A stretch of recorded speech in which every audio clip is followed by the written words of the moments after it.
জায়গাটা খুব সুন্দর, তাই না? জায়গাটা নীরবতা, খুব নীরবতা, মনে হচ্ছে একদম নিশ্চুপ জায়গা। এত সুন্দর জায়গা কার না ভালো লাগবে যাইতে? আমার তো খুব ভালো লাগে, জানি না কার কীরকম লাগে। আমার এরকম জায়গা খুব পছন্দের একটা জায়গা, যেখানে থাকবে মানুষ কম থাকবে, কিন্তু জায়গাতে থাকবে আল্লাহর সৃষ্টি সব প্রাকৃতিক জিনিস, গাছপালা, পশু পাখি, এগুলো থাকলে অনেক বেশি সুন্দর লাগবে। দেখছেন আমার মেয়েটা আমার আম্মুর জুতা পায়ে দিয়ে কী সুন্দর করে হাঁটতেছে। মনে হচ্ছে আমার মেয়েটা খুব বড় মানুষ হয়ে গেছে, এত যত্ন সহকারে হাঁটতেছে, আমার আম্মুর কাছে যাইতেছে। আমার আম্মু অনেকগুলো ফুল তুলে নিয়ে আসছে, যে ফুলগুলো অনেক সুন্দর।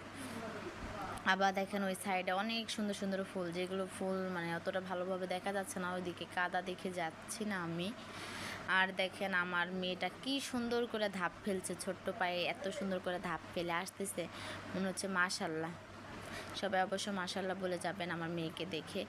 দেখেন কত বিল্ডিং, বড় বড় বিল্ডিং আছে, বাড়ি আছে। দেখেন আমার মেয়ে আর আমার আম্মুর খুনসুটি কত সুন্দর লাগছে। জানি না কার ফ্যামিলি থেকে এরকম, কিন্তু আমার জানা মতে সব নানার কাছেই বা দাদা দাদির কাছেই নাতি অনেক আনন্দর মানে জায়গা হয়ে ওঠে। কারণ মেয়ের থেকে বা ছেলের থেকে ছেলের বাবু এবং মেয়ের বাবুগুলো নিয়ে তাদের কাছে মনে হয় নিজের সন্তানের থেকেও বেশি দামি, কারণ তারা অনেক এসব ভালোবাসে। দেখেন মনে হচ্ছে না প্রকৃতি হাসতেছে, আসলেই প্রকৃতি হাসতেছে, যে প্রকৃতি দেখার মতো না।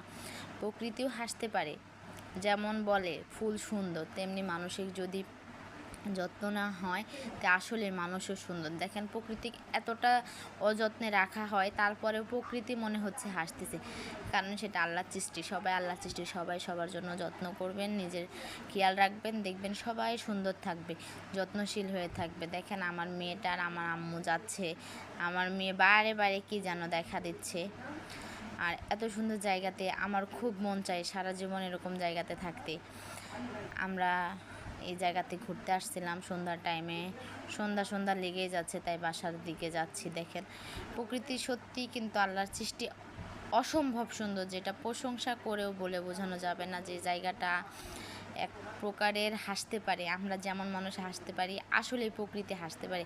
প্রকৃতির মধ্যে এমন কিছু জিনিস আছে যে তারা নিজে মানে এত কষ্টের মধ্যেও যদি প্রকৃতির সামনে দাঁড়ানো হয়, দেখবেন দুঃখ কষ্ট সব ভুলে কিন্তু মন চাইবে হাসতে। আমরা এখন বাড়ির দিকে যাব। ওই যে আমার আম্মু অবশ্য বাড়িতে উঠে গিয়েছে, সামনেই আমাদের রাস্তাটা পড়বে, রাস্তা থেকে বাসায় ঢুকতে 2-3 মিনিটের ব্যাপার। আচ্ছা, আপনারা সবাই ভালো থাকবেন। আসসালামু আলাইকুম।